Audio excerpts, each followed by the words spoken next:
болды, сондан оның етін жеуге болмайды, ол харам, ол ширк деп бармайтын кезде бауырларымыз кездеседі. Әр нәрсенің тақырыбын түсініп білейік. Ширк деген не, күнә деген не, қайсы күнә діннен шығарады, қайсы күнә діннен шығармайды, бидат деген нәрсе не екенін соны ажыратуға тырысқанымыз жақсы. Егер біз бұл терминдерді толық білмесек, онда өзімізге де өзге де зиян береміз, кей кезде шамамыз келмейтін нәрсені мойнымызға жүктеп алады екенбіз. Сол үшін пайғамбар айтқан ла ямбағи лил муъмини ай юдилля нафсаху, мұсылманға өзін өзі адастыруға болмайды деді. Сахабалар сұрады, я Расулалла, өзін өзі адастыру дегеніміз не деген кезде пайғамбарымыз айтты, шамасы келмейтін нәрсені жүктеп алу деген екен. Бізде осы қазір өте жиі көрініс беріп жатыр. Шамамыз келмейтін нәрсені жүктеп аламыз, одан кейін жүреміз. Бөлініп жік-жікке, одан кейін бір қиындыққа тап боламыз, одан кейін оны шешімін шығара алмаймыз. Шамамыз келмейтін нәрсені жаңағы асықпауымыз керек. Бір нәрсені білсек, сен біліп тұрсаң, одан кейін кеңесуге асығуымыз керек. Ақылдасып, кеңесіп істесеңіз, көп нәрсенің кішкене дұрыс-бұрысына, байыбына баруға мүмкіндік туады екен. Енді ол жердегі сойылған мал. Негізі естеріңізде біліңіздер, біздің осы тұрып жатқан жергілікті жерлерімізде қонақасына сойылатын мал, жетісінде сойылатын мал, қырқында сойылатын мал, асында сойылатын мал ширк ретінде сойылмайды. Қай кезде мал ширк болады? Егер сіз малды алып, бір өлген кісінің әруағына жақындаймын деген ниетпен сойсаңыз, онда ол ширк. Осы кезде ол ширк болады. Бірақ сіз малды сойдыңыз, бұл малдан болған сауап өлген кісіге барсын десеңіз, бұл ширк емес. Бұл қайта рұқсат. Шариғат бойынша өлген кісінің артынан садақа беруге рұқсат болады. Бірақ біздегі айып көбінесе ол малымыз тоқ адамдардың қарнына түсіп кетіп жатыр, кедей-кепшік жайында алып кетіп жатыр. Бірақ расында сен ақыры сондай қаражатың көп болып бара жатқан болатын болса, шариғат міндеттемейді. Бірақ онда сен әкең мен шешеңе, бауырыңа сауабын бағыштау үшін сол қойды ал да бір жетім жесірге тамақ жоқ апарып бер. Жүрегіңде осыдан сауаптар әке шешеме кетсін десең, сауап барады. Өлген кісі тірінің садақасынан пайда көреді деген хадистер, нақты, деректі, сахих хадистер бар. Сол үшін өлген жерде сойылған мал қонақасында, қырқында, жетісінде бұл көбінесе ширк үшін соғылмайды. Оны өлікке жақындаймыз деп соймайды. Не деп сояды? Өлікке сауап болсын деп сояды. Бірақ өздері білмейді. Қалай сауап болады, қалай сауаптың жолын табу керекпіз деген. Кез келген нәрсені бір текті құтқара бермейді. Мысалға, мынандай бір оқиға бар. Бір жерге келе жатса, адамдар бір талдың басында бір адам айқайлап жылап жатыр дейді. Барса, бір адам талдың басына шыққан екен, қайттан түсе алмай, қорқып түсе алмай жылап отыр екен. Адамдар жиналған, тал биік, бұтағында отыр, ана кісі түсе алмайды, көмектесіңдер, түсе алмай отырмын, қорқып отырмын, бойымнан күшім кетіп бара жатыр деп жылайды. Елдің бәрі анау жиналады, мынау жолдың үстіндегі тал, соны ойланып қалай құтқарамыз дейді. Сөйткен кезде бір адам келеді, мен білем құтқарудың жолын дейді. Қалай дейді, мен білем, арқан алып келіңдер дейді. Сосын бұл біледі екен, білемін деп тұрған екен, арқан алып келеді оған. Арқанды лақтырып айтып тосып алады анау, беліңе мықтылап байла дейді, байладым дейді, ал енді дейді, тартып келіп құлатады. Ана өліп қалады. Елдің көзінше адам өлтіреді. Сонымен оны ұстап алып аналар, мына адам өлтірді деп, әдейілеп істеді деп, қазы алып барады. Қазы тергеу жүргізеді, айтады, сен неге өйтіп істедің десе, мен оны құтқарғым келді дейді. Құтқарғаның сол ма? Жерге құлатып өлтірдің ғой дейді. Жоқ, мен өзім сондай бір жағдайға түскен едім, мені сөйтіп құтқарған адамдар дейді. Қалай? Тура сөйтіп құтқарды ма? Иә, беліме арқан байлады да тартып құтқарды. Сен қалай болып едің? Қай талға шықтың? Мен талға шыққан жоқпын, құдыққа түсіп кеткен ғой.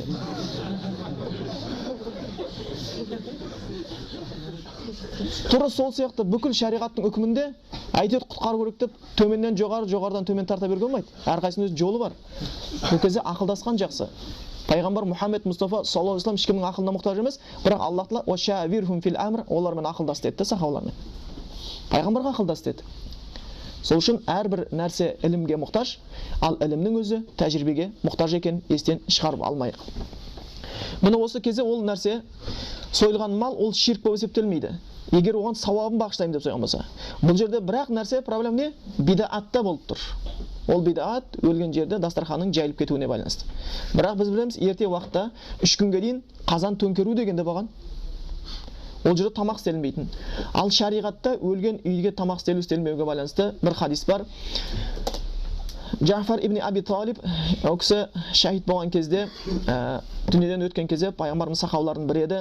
Пайғамбар Мұхаммед Мұстафа саллаллаху алейхи вассалам үйіне келді. Бала шағалары бар еді. Бала шағаларын құшақтап көзіне жас келді. Кейін екен оның әйелі байқап бір нәрсе болды ма дегенде иә болды. Джафар дүниеден қайтты деді. Содан кейін оның әйелі де кішкене мұңайып қалды, көзіне жас келді. Балаларын пайғамбарымыз құшақтап жатты. Бір уақытта пайғамбарымыз айтты: "Иснаху ли али Джафара тааман" деді. Мына Джафардың әулетіне тамақ істеп әкеп беріңдер деді. Бұлар енді осындай бір қиын жағдайда тұр, тамақ істеуге зауықтары болмауы мүмкін, кішкене уайымда тұр, тамақ істеп жақсылық істеңдер деді. Керісінше өлген үйге тамақ алып келуге болады екен. Өйткені өлгеннен кейін оның бала шағасы, әйелі уайымдайды, оның бір қызмет істеуге зауқы болмайды, әлсіздік болады, бір қатты уайым басып кеткен кезде тура үстіңе зіл басып қаласың ғой өзің. Ал адам өліп жатқан кезде қандай боласың? Сен өзің зіл басып тұрса, одан кейін 3-4 күн тағы да қызметте жүрсең, қанша денсаулығыңды құртасың да? Қанша денсаулығыңды құртып жібересің? Сонда шариғат бір ақымақтың тірлігі емес. Шариғат өлген жерге тас түскен жерін ауыр дейді, жұдырықтың үстіне жұдырық деген нәрсені ондай үйреткен жоқ. Оны біз өзіміз істеп алдық. Бірақ соны тиятын да бізде соның қате екенін білетін ақыл да қалмады, не өзімізде, не ақсақалдарымызда. Жиналып бұны шешуге олардың ешқандай нәрсе жоқ. Ата бабамыз, бәрі нәрсе ата бабамыз деп арға итере салады. Сондықтан көбінесе біздің жаңағы өлген жердегі барсаң, дастархан, тойдың дастарханын ажырату ешқандай қиын болмай қалды. Өлігіміз той, молдамыз тамадаға айналып бара жатқан сияқты. Сол үшін осы нәрселерді білуіміз керек. Бұл не? Сол дастархан ғана бидат болады. Бірақ өлген үйге көмектесу ол шариғатта бар. Қайта бір қайтыс болса үйіне барып, жаңағы келіншегіне сіз демала тұрыңыз, мен сізге тамақ істеп берейін, бала шағаңызды біздің үйге беріңіз, біз тамақтандырып жіберейік деген сияқты 1-2 күн оның көңілін жұбатсаңыз, бұл шариғат бойынша. Шариғат осыған бұйыратын. Керісінше оларға көмектесуге бұйыратын. Ал біздер қазір өлген үйге барып, шынымен одан сайын оған салмақ салып жатқандай боламыз. Мүмкін бірінші күні білінбей кетер, елдің жаңағы берген ақшасыменен, бірақ келесі күндері ол міндетті түрде қарызға батады, қиындыққа батып, елден ұят болмасын деген нәрсемен ғана істелініп кетеді, сауап болсын деген мақсатпен емес. Сол үшін өзіміз де айтамыз, өлім бардың малын шашады, жоқтың артын ашады деп өзіміз айтып жүрміз. Бірақ соны сөйтіп айтып жүріп те өзіміз оны амал істеуге асықпаймыз. Бұның әлі де болса діннен саязымыз көрсетеді. Келесі тақырыбымыз әл-ихдат деп қояды, аза тұту. Бұл әйел кісіге байланысты болады. Егер әйелге бір жақын болған кісілерден бір өтінен өткен болатын болса, әкесі ма, шешесі ма, бауыры ма, оған аза тұтудың мерзімі 3 күн. 3 күннен артық аза тұтуға болмайды. Яғни бұл жаңағы араб тілінде ихдат деп қояды. Яғни бұл кезде не істеу керек? Оған әдемі киім киюге болмайды, әтір сулар себінуге болмайды, әшекейленіп жаңағы тағынуға және болмайды екен. Бұл кезде аза тұтып жүру керек. Қарапайым, боянбай, әтірленбей, әдемі көйлек киместен жүру керек. Бірақ арнайы осындай түс киіп алсын деген нәрсе жоқ. Тек әшекейленбей, әдеміленбей жүрулері қажетті болады екен. Ал енді егер әйел кісінің күйеуі қайтыс болатын болса, онда ол 4 ай 10 күн осы аза тұту керек. 4 ай 10 күн. Яғни 4 ай 10 күн ол әдемі киім кие алмайды, ол әтір су себебіне алмайды, сондықтан өзіне ықтият болып жүру керек болады екен. Яғни күйеуі өлген жағдайда ғана, қалған жағдайдың бәрінде 3 күннен артық кетуге болмайды. Бұл хадистен және бір нәрсені байқаймыз, әйел кісілерге күйеуіне деген құрметке кішкене басымырақ болу қажеттілігі. Өйткені пайғамбар Мұхаммед Мұстафа саллаллаху алейхи вассалам да сахаба әйелдерді көп ескертетін, құтбалардың көбісінде қалай күйеуіңмен қарым-қатынасың дұрыс па деп сұрайтын еді сахаба әйелдерден. Иә дұрыс десе, иә ықтият болыңдар бұл мәселеде, өйткені ер кісі сендерге жәннатқа баратын есік деп айтатын еді. Бірақ ер кісі де бұл жерде жаңағы секіріп кетпестен, семіріп кетпестен әйелдің хақысын беруге әрқашан ықтият болу керек, өйткені әйел Аллахтың алдында аманат. Сол үшін еркек адамға әйел аманат, ал әйел адамға еркек жәннатқа баратын бір себеп болып табылады екен. Сондықтан Аллахтың берген себебін пайдалануымыз керек. Сондықтан туған әке шешесі өліп жатқан күннің өзінде әйел кісі 3 күн ғана аза тұтатын болса, күйеуінде 4 ай 10 күн аза тұтады екен. 4 ай 10 күннен кейін оған істеген ісінде айып болмайды екен. Және де осыған қатысты және бір мәселе, бұл сабырлыққа шақыру. Енді бұл жоғары айтып кетті, тәазия, сол сабырлыққа шақыру болып келеді. Одан кейін бұл өзіміздің сабырлық қылуымыз. Өзімізде сабырлық қылуымыз керек. Және сол қиындық түскен кезде сабырлық қылуымыз керек. Айқайға салмастан, кейін сабырлық қылғаның, мейлі сабыр қылдым деген ол дұрыс емес. Көп кездердің жағдайы, жылқысын жоғалтып алады, 4-5 жылқысын 1 апта іздейді, 2 апта іздейді, 1 ай іздейді, табылмағаннан мейлі Алла жолында садақа дейді. Қаяқ садақа болса. Сол жоғалмай тұрғанда берсең садақа. Жоғалып кеткен мейлі Алла жолында садақа болсын деп қояды.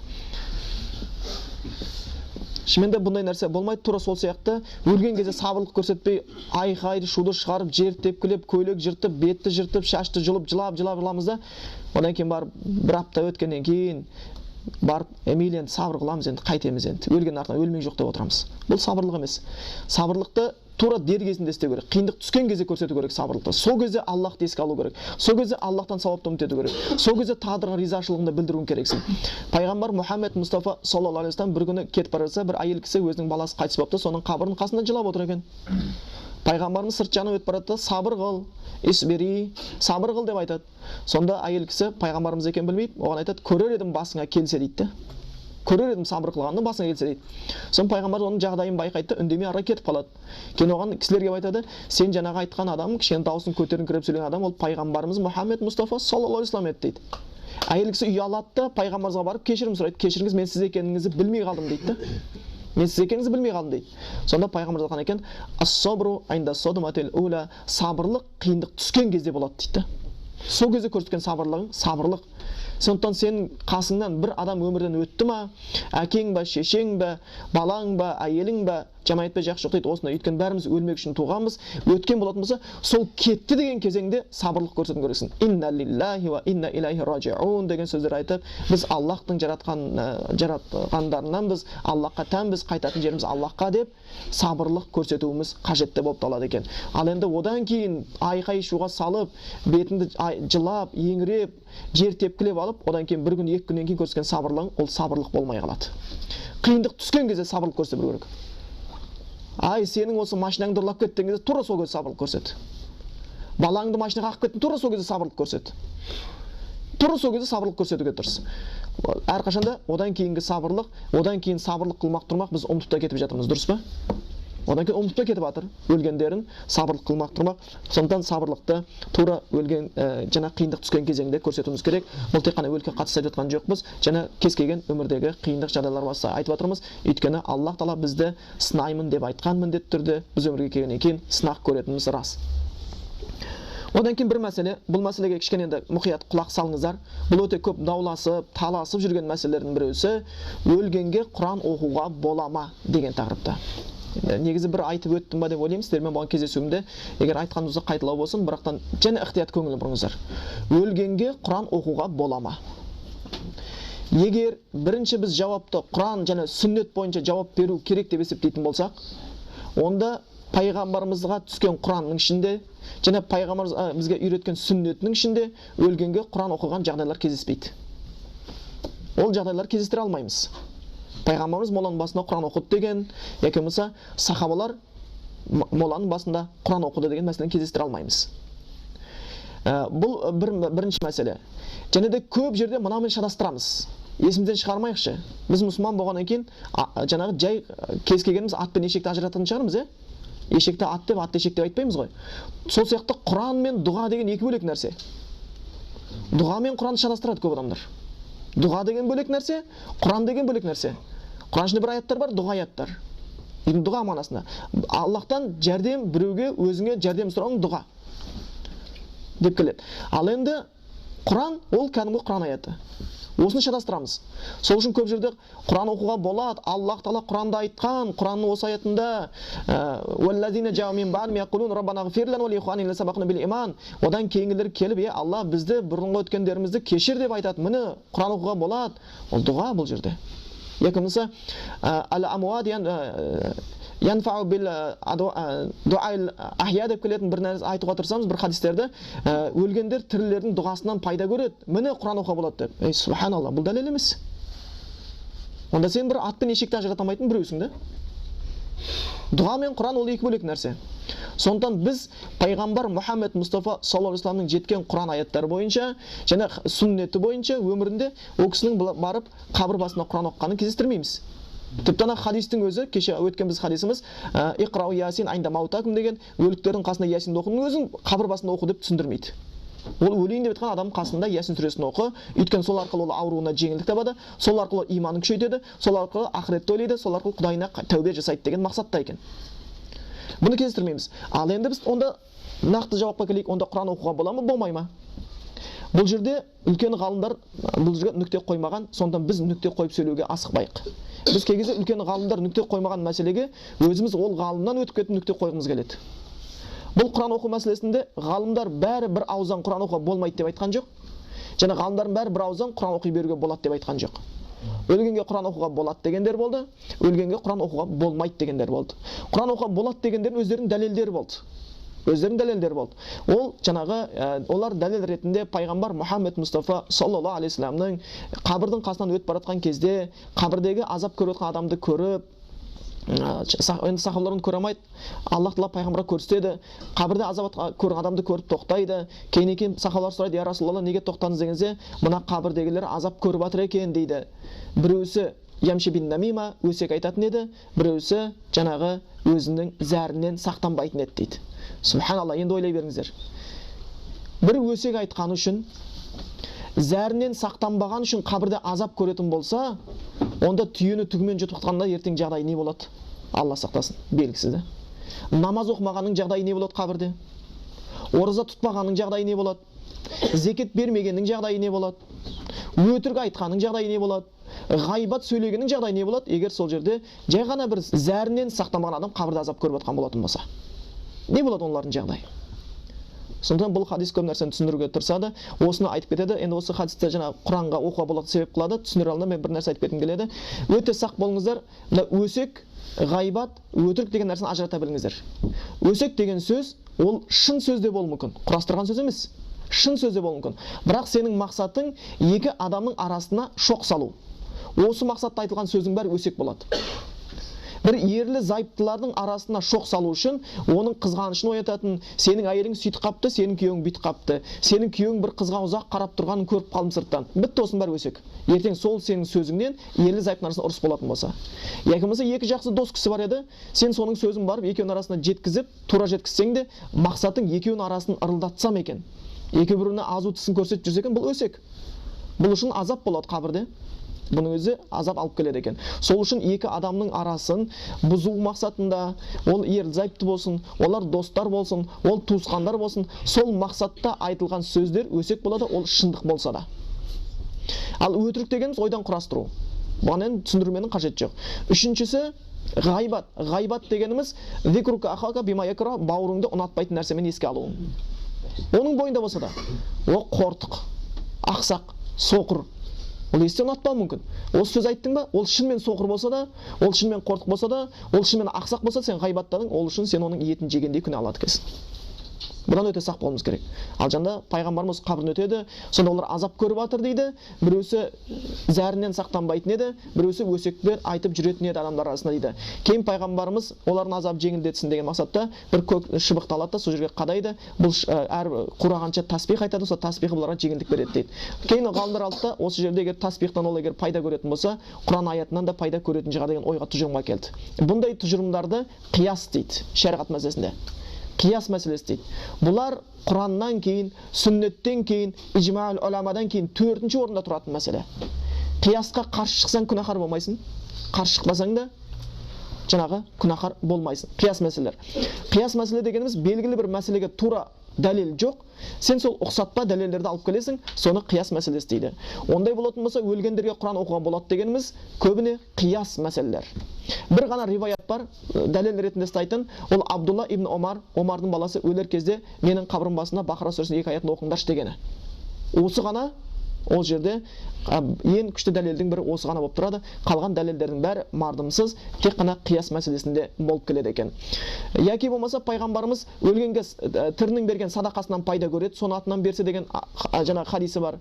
Өлген адам артынан қажылық істеуге болады, өзінің қажылығын өтеуге болса деген болатын. Осы бір нәрселерге байланысты, ондай болса өлген адамға садақадан сауабынан пайда көрсе, істеген қажылықтың сауабынан пайда көрсе, онда оқылған Құранның да сауабынан пайда көретін шығар деген ғалымдардың тұжырымы болған. Ондай болатын болса, біз өлгенге Құран оқуға бола ма, Құран оқуға болмай ма деген мәселеде нүкте қоймағанымыз жақсы екен. Егер де бір мұсылман барымыз көрсе Құран оқытқан, ол үшін оны еш уақытта айыптамаңыздар. Тіпті мен сіздерге өздеріңізге өсиет қылатын едім, егер сіздерді көршілеріңіз, болмаса бір ауылдағы бір таныстарыңыз өлген кісіме Құран оқып бер деп шақырса, барғандарыңыз жақсы, қашқандарыңыздан. Барғандарыңыз жақсы. Сол Құранды естіртіңіздер. Ол Құранның дауысының өзінде шифа бар. Сол Құранды оқып бергеннен соң аударып беруге тырысыңыздар. Үйретуге тырысыңыздар. Олар сені өзі іздеп келіп қалған кезде, ол шіркеуге барған жоқ қой. Попқа барған жоқ қой.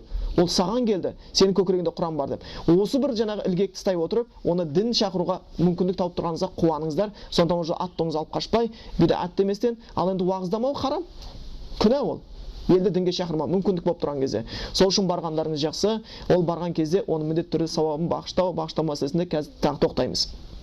Енді өлгенге Құран оқуға болады деп ғалымдардың ішінде айтқандар болған екен.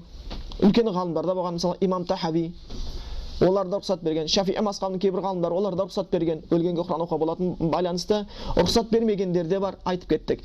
Енді кімге Құран оқуға болады? Осы мәселені білейік.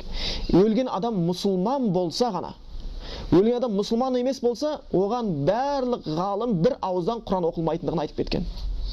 Оған Құран оқу күнә екендігін айтып кеткен.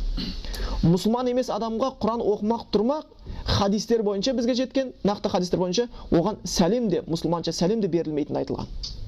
Ассаламу алейкум ва рахматуллах деп мұсылман емеске айтуға болмайды дейді.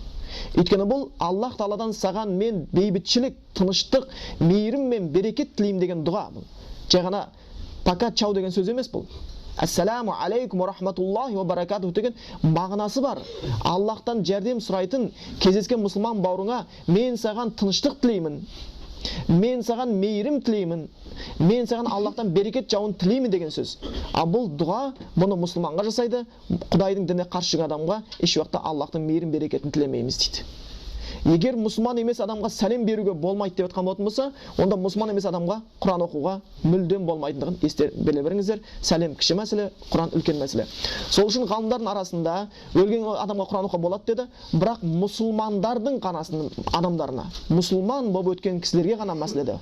Мұсылман болып өтпеген адамға Құран оқу мәселесінде талас жоқ. Бәрі бір ауыздан оның тек қана оқымау былай тұрсын, күнә екенді айтып кеткен. Бұл және бір мәселеміз, бұл түсінікті болды деп ойлаймын. Енді Құран бағыштаудың жолы қалай? Егер ғалымдар рұқсат берген болса, қалай рұқсат берді? Қалай бағышталу керек? Бірінші, Құранды уасила етіп бағыштау дұғаңды. Бұл шариғатта бар нәрсе.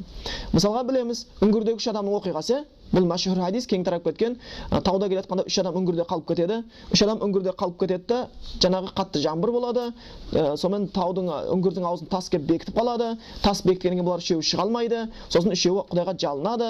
Біреусі айтады: "Я Аллах Тағала, мен сенен қорқып, сенің разылығың үшін зинақорлықтан бас тартқан едім. Соны сенің разылығың үшін істеген болсам, құтқаршы" дегенде тас жылжиды. Екіншісі айтады: "Мен де бір еңбек еткен кісінің еңбек ақысын жеместен, сақтап, көбейтіп, өндіріп, бір тиынына тиместен қайтарған едім. Соны сенен қорқып, сенің разылығыңды табу үшін істедім. Алла құтқар" деген кезде және тас жылжиды. Үшіншісі: "Әке шешемді сондай сыйладым. Мен бірінші үйге сүт алып келсем, бала шағамнан бірінші, әйелімнен бірінші әке шешеме ұсынатын едім. Және сол нәрсенің бәрін өзіңнің разылығың үшін істейтін едім. Өйткені әке шешені сыйла деп сен бұйырдың" деді. Тас жылжып үшеуі шығып кеткен. Яғни осы жерде өздерінің істеген ісін Аллахқа айтып, дәнекер қылып Құдайдан сұрау. Ондай болатын болса, Құранды осылай етсе болады.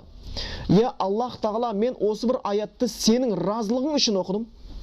Осы сенің разылығың үшін оқыдым. Енді осы Құранды оқығаннан кейін соның соңында дұға қылайын деп жатырмын. Сен әрбір істеген жақсы істің соңында істеген дұғаны қабыл етем деген екенсің. Мен осы оқыған Құранның соңында қылған дұғамды әкем мен шешеме яки бауырыма, мұсылман досыма бағыштаймын. Міне, мұсылман досыма дұға қыламын. Алла оны кешір, қияметтің күні оны әйтеуір қиындықтарынан сақта" деп дұға алсақ бұл болады. Яғни біріншіміз Құранды дәнекер ете отырып өлгенге дұға қылу. Түсінікті ғой? Құранды дәнекер ете отырып өлгенге дұға қылу. Бұл бірінші түрі рұқсат бергеннің. Екінші түрі Құранның өзінің сауабын бағыштау. Ол дегеніміз Құранды оқып болғаннан кейін осы Құраннан болған сауапты өлген кішіге бағыштаймын деп. Бірақ бұны әрқашан әдетке айналдыруға болмайды. Біздегі осындай қатты айналдырған соншалықты тепті күлкі болатын жерге айналып бара жатыр. Күлкі болатын жерге айналып бара жатыр. Бір кісі бизнесмен кісі бизнесте жүрген, намазда жоқ, Құранда жоқ, мешітке анда-санда барады, бірақ әкесі есіне түсіп кетіп, түс көргеннен кейін, түс көрген кезде ғана сөйтеді ғой, басқа кезде Құран оқымайды. Сөйтіп әкесінің жаңағы есіне түскіргеннен кейін бір молданы шақырып, "Әкеме Құран оқып бер" дейді. Ол жай бір айтыр молда алып қылып жүрген бір кісі екен, білімі жоқ, басқашы жоқ, елге уағыз айтып жүрмеген. Соны айтыр біледі ғой деп алып келеді. Айтыр соқыр тауыққа бәрі жем дейді ғой. Олар қайдан білсін? Айтыр тақи келгеннен кейін бәрі мұсылман олар үшін. Соны үйіне алып келеді, Құран оқып бер дейді. Сөйтіп жаңағыны Құран оқырдың алдында көз алдына бадырайтып тұрып $200 қояды да. Ана $200 көрген кезде ондай нәрсе көрмеген. Сөйтті Құранды әдемілеп тұрып оқып, Құран оқып болғаннан кейін батасын қатырады да. Біз көбінесе Құраннан көріп батасын қатырамыз ғой.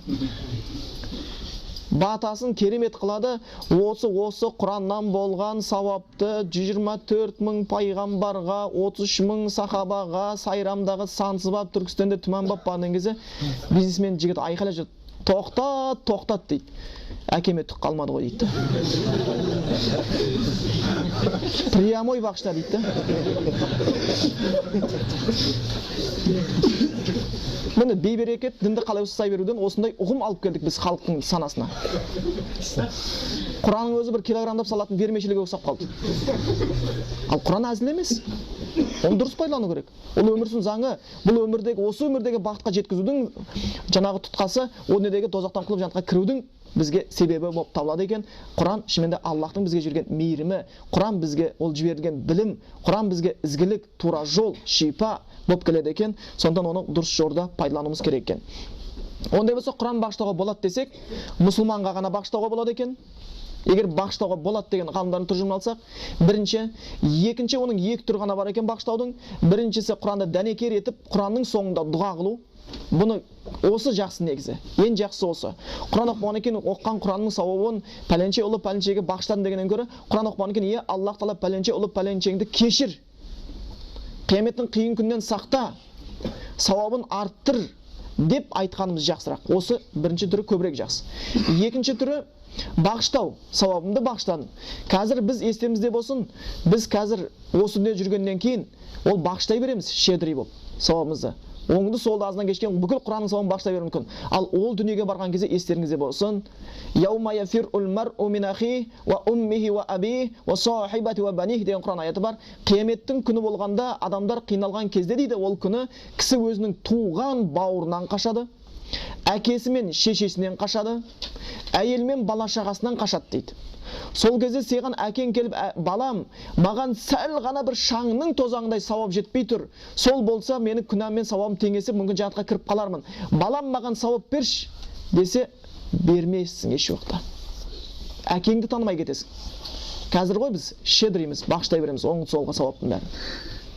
Ояқта әрбір Құран аты солыш келеді, ла уқсиму бияумил қияма ва ла уқсиму бин нафсил лауама. Қияметтің күнімен ант етемін, және өзін өзі тілдейтін адаммен, жанмен ант етемін дейді. Неге? Ертең жақсы адам да өзіне тілдейді екен, жаман адам да өзін тілдейді. Жақсы адамның тілдеген, неге жақсылықты көбірек істемедім, неге сауапты көп жинамадым деп тілдесе, жаман адам неге күнәдан қашпадым, неге сауапты іске ұмтылмадым деп өзін тілдейді екен. Сол үшін бізге ол жаңағы ертең өзімізге де сауап керек болып қалатын естен шығармайық.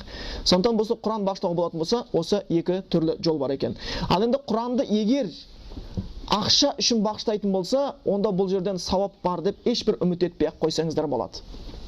Мысалға, бір адам барды, өлген жерге, негізі бұл өте жаман үрдіс. Молда барған кезде 4-5 молдан тізіп отырғызады да, әрқайсының алдында 500 теңге, 1000 теңгені несіне байланысты, қызметтеріне байланысты. Авторитеттеріне байланысты. Біреусіне 1000 теңге, 500 теңге, 2000 теңге алдарына қояды да, ал оқи беріңдер дейді, күтіп отырады бәрі. Соны ақша қарап отырып оқиды. Бұл ұят нәрсе. Бұл өте ұят нәрсе. Бұл таза бір магазинчиге міне 200 теңге деп жаңағы наныңды бере бер деген сияқты ғой. Бұл өте ұят нәрсе. Бұл жерден сауап үнтету өте қиын болып қалады. Өйткені әрбір нәрсе пайғамбарымыздан жеткен хадис бар, сахи хадис, Омар жеткізген. Иннамал а'малу бинният. Әрбір іс ниетке байланысты дейді. Сенің ниетің Құранды жақсылап оқып ақшаны алайын десең, онда өлгенге қайдағы сауап, өзіңе тек күнә жинайсың. А бұның күнәсі қандай болады? Аллах Құран айтады: "Аузу биллахи минаш шайтанир ражим. Бисмиллахир-рахманир-рахим. Инналлазина яктумуна ма анзалаллах." Сондай бір адамдар бар, Аллахтың түсірген Құрандағы білімді жасырады дейді. Сен бір дастарханға бардың. Ол жерге барып, аға, мына палшыға баруға болмайды екен, әруаққа сыйынуға болмайды деп айтсаң, давай кет деп сені қуып, саған берейін деп отырған ақшасын бермей қалуы мүмкін да. Қой, алып алайыншы ақшаны, сосын кейін тағы бір кездескенде айта саламын деп. Сен бас тарттың ба? Бұны Құрандағы ақиқатты жасырушылар дейді, мүмкіндігі бола тұрып айтуға. Инналлазина яктумуна ма анзалалаху минал китаб. Құрандағы білімді ақиқатты жасырушылар, ва яштаруна бихи саманан қалила, және оны арзан бағаға сатушылар дейді. Құран үшін аспан жердің құнын алып келсең де арзан. Аспан жердің құны Құранның бір аятына бір әріпіне де татымайды. Сондықтан сен оны $1000 оқысаң да, сен оны арзан бағаға сатушылардың қатарына кіресің. Тіпті сен Құран оққан үшін, саған ол Құран оққан адам өзінің астындағы мініп жүрген қымбат көлігін берсе де. Яштаруна бихи саманан қалила, оны арзан бағаға сатушылар дейді. Улаика ма якулуна фи бутунихим илля нара. Олар іштеріне от жеп атқан адамдар дейді. Қайдағы сауап айтуға болады бұл жерде? Кімге сауап барады бұл жерде? Бұл жерде тек қана күнә айтуға болады. Егер сен Құранды ақша үшін оқып атқан болатын болсаң. Улаика ма якулуна фи бутунихим илля нара. Олар іштеріне от жеп атыр дейді. Вала юкаллимухуллаху яумал қияма. Алла қиямет күні ондай адаммен сөйлеспейді дейді. Субханалла, сақтасын. Сөйлеспейді. Вала янзуру илайхим, қарамайды дейді оларға. Валахум азабун алим, және оларға күйзелтетін азап беріледі дейді. Алла сақтасын. Сол үшін өте ықтият болу керек. Бұл жерде өте ықтият болу керек. Өйткені Құран еш уақытта ақшаға сатылған емес, сатылмайды да. Қазір соны біз осы нәрсе істегеннен кейін кейбір жаңа қайыр сұрайтын діннен хабар жоқ адамдар бастарына тақия киіп, автобустың ішіне кіріп алады да, кіре салып қате-мәте бір фатиқасын, бір ықыласын оқиды да, ал жолдарың болсын деп алақан жаяды. Сонда Құранымыз Аллахтың сөзі емес, Құранымыз қайыршының тақиясына айналған сияқты ақша салатын. Оған ақша бергеннен гөрі қуып шыққан жақсы. Құранды былай қорғыма. Күн көре алмай жүрсің ба? Нан таппай жүрсің ба? Алақаның жайда аштан өліп баратырмын деп айт. Құранның сөзін ораға кіргізбе. Сол үшін Құран біреудің айтқанда садақасын салатын корзинкасы емес. Құран Аллахтың сөзі. Яғни сондықтан егер Құран бағыштаудың өзінде де біз оған өте ықтият болуымыз керек. Егер кімде-кім Құран оқуды жаттағандағы ниетінің өзі осыны кәсіп қылып, осы көршілердің арасында жүріп Құран оқып, әйтеуір тоқа пісірген тоқашыменен жаңағы беш барамағына қолын салып жеп жүрейін деген ниетте, бір-екі тиын тебен берсе қалтама түбіне салып қойып жүрейін деген ниетте болатын болса, онда ол адам ішіне от жеп жатыр. Ол беш бармақ жеп жатқан жоқ. Ол ішіне от жеп жатыр. Шындап келгенде Алла ондай халден сақтасын. Бұл жаңағы өлгенге Құран оқуға байланысты мәселе екен. Ондай болмаса бұл нәрсені анықтап айтып кетейік. Өлгенге Құран оқуға бола ма, болмай ма дегенде Құран мен сүннетте онда кездестіре алмаймыз. Бірақтан ғалымдар және өте беделді ғалымдар, Ханафиден болсын, Шафииден болсын, басқа мазхабтан болсын, Хамбалидің өзінен болсын, өте беделді ғалымдар егер сауап баратын шығар деген қияс мәселесімен рұқсат бергендер бар. Қияс мәселесімен, яғни Құран мәселесімен емес. Ал қиясқа қарсы шыққан адам күнәһар болмайды. Істеген адам және күнәһар болмайды. Бұл бір. Екінші, ол тек қана мұсылман үшін ғана бағышталуы мүмкін. Мұсылман үшін ғана Құран оқылуы мүмкін. Оқылған күннің өзінде. Мұсылман емеске Құран оқылмайды. Үшінші, Құран оқығанда оны ақшаға оқуға болмайды. Дүние ниетіменен. Төртінші, Құран оққан кезде оның екі түрлі жолы бар. Құранды дәнекер етіп соңынан дұға қылу, яки болмаса Құранды сауабын бағыштау. Осы жолдары бар екен. Сондан осыған ықтият болайық, білейік, шынымен жаңағы білімсіз дауға түсіп кетушілердің қатарында болмайық. Енді негізі уақытымыз жақындап келді, бірақтан бір тақырыбымыз әлі толық біткен жоқ. Бір тақырыбымен бітіруіміз керек, ол да өте маңызды. Бұл біздің айтқанымыз өлген адамға не істей аламыз деген сияқты. Өлген адамға не нәрсе пайда береді? Мына нәрсені біліңіздер. Өлген адамға пайда беретін нәрселердің бәрі екіге бөлінеді. Бірінші, өлген адамның өзі өлмей тұрып істеген істерінен пайда көреді. Өлгеннен кейін артта қалған мұсылмандардың дұғасынан пайда көреді. Осы ғана жол, оған пайда көреді. Басқа пайда көрудің жолы жоқ. Ондай болатын болса, біз енді екі хадиске тоқталып өтейік. Сол екі хадисті түсіндіру мақсатында. Бірінші хадис, бұл кең таралған хадис. Бұны әрқайсыңыз жаттап алғандарыңыз жақсы. Өзіміз үшін де пайдалы, өзге үшін де пайдалы, халыққа жеткізу үшін де пайдалы хадис. Бұл Муслимнен жеткен сахих хадистің бірі. Иза мата ибну Адам инқата анху амалуху илля мин саласин илля мин садақатин жариятин ау айлмин интафау бихи деп келеді, ау валадин солихин ядау лаху деп келетін хадис. Аудармасы: егер адам баласы өлсе, оның бүкіл ісі тоқтайды, кесіледі, және де ол үш-ақ нәрсе оған пайда береді. Ол садақат жария біріншісі, екіншісі пайдалы ілім, өзгелерге пайдасын көреді. Үшіншісі, артта қалған ізгі бала соның дұғасынан пайда көреді дейді. Енді осы хадисқа әрбір несіне бір тоқтап көңіл бұрып кетейік. Біріншісі, идамата ибну Адам, егер адам баласы өлсе, Бұл жердегі өлді деп атқанымыз денесі мен рухының ажырағанын айтып жатырмыз. Өлсе дейді, ин қата амалуху анху амалуху, оның істері қата сөзден арабтың кесіледі, тоқтайды, бітті. Ин қата анху амалуху, бүкіл амалдары тоқтайды. Оның қасындағы жақсы жаман ісін жазып жүрген періштелер кітапты жабады. Ол кітаптың ішінен бір күнәні суырып ала алмайсың, ол кітаптың ішінен бір сауапты кіргізу мүмкіндігі жоқ. Бітті. Сен сол өлгенше не істедің, сол нәрсе өлшеніп қалды да, кітап жабылды. Ин қата анху амалуху. Одан кейін бітті, ешқандай амал істеп мүмкін емес. Өлген адамға намаз ешқандай жоқ. Өлгеннен кейін намаз, ораза деген нәрсе жоқ. Істесең де сауап жоқ. Тірі кезде істеп қалу керек. Осы дүниеде бізге берілген құлшылықтар, ізгіліктеріміз, құлшылық осы дүниеде берген бізге ізгілік болып табылады. О дүниеде оның құлшылығы жоқ. Сол үшін намазды сондай жақсы көрген сахабалардың айтқан дұғалар бар. Алла, өлгеннен кейін құлшылық намаз жоқ қой. Намаздан рахаттанатын олар. Егер сен жер бетінде өмір сүрген адамдардың біреусіне өлгеннен кейін молада да намаз оқуға рұқсат берсең, соны маған берші деп сұрайды екен да. Сондай рахаттанады екен намаздан. Қазір намаздан бүкіл айтыр, мың сылтау айтып қашқымыз келеді. Бүкіл ісі тоқтайды дейді. Ин қата анху амалуху. Осы хадис өлгендерге сүйінуға болмайтындығын дәлел болатын хадис. Бітті, амал тоқтады. Ол ешқандай сауап іс істей алмайды екен. Ал егер сен біреу көмектесетін болсаң, сауап іс емес па? Онда бұл жерде өлгендердің амал тоқтады деп айтпас еді. Онда егер әруақтар өлгеннен кейін де тумайтын әйелді туғызып, өлгеннен кейін де аламай жүрген квартираңды алып беретін болса, өлгеннен кейін де сенімен бірге тренировкада жүретін болса, онда амал тоқталды деп айту, онда пайғамбардың хадисі өтірік болып шығатын еді ғой. Ол өлгеннен кейін де жұмыс істеп жатыр екен де әлі. Работа после пенсии болып жатыр онда. Бұндай нәрсе жоқ. Бітті, өлді ма, ол ешқандай тірілердің тіршілігіне араласа алмайды.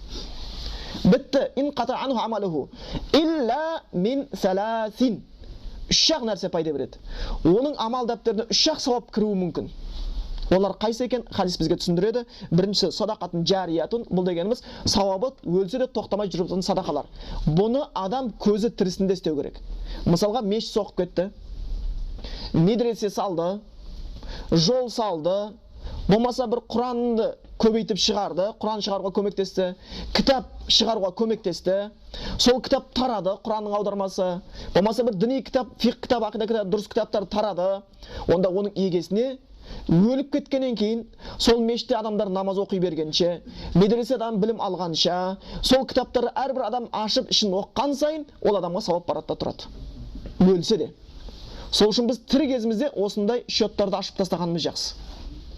Осындай кезде кімде мүмкіндік болып тұр, қанша адамдар бар, мысалға оның ақшасы бар, ол шетелге барып курортқа қыдыруға мүмкіндігі болып тұр еді, бірақ та сол ақшасын бәрін алды да әйелдеріне, бала-шағасына сабыр қылыңдаршы. Осы садақаны біз бір мұсылмандарға пайда беретін бір діни кітап, Құран кітабын аударуға қосайық деп бере салған кісілер кездессе, бұл қанша сауап тауып алып кетеді. Ол ертең анау шетелдің курортында емес, Аллахтың жәннатында демалуға путевка алады да сонда. Субханалла.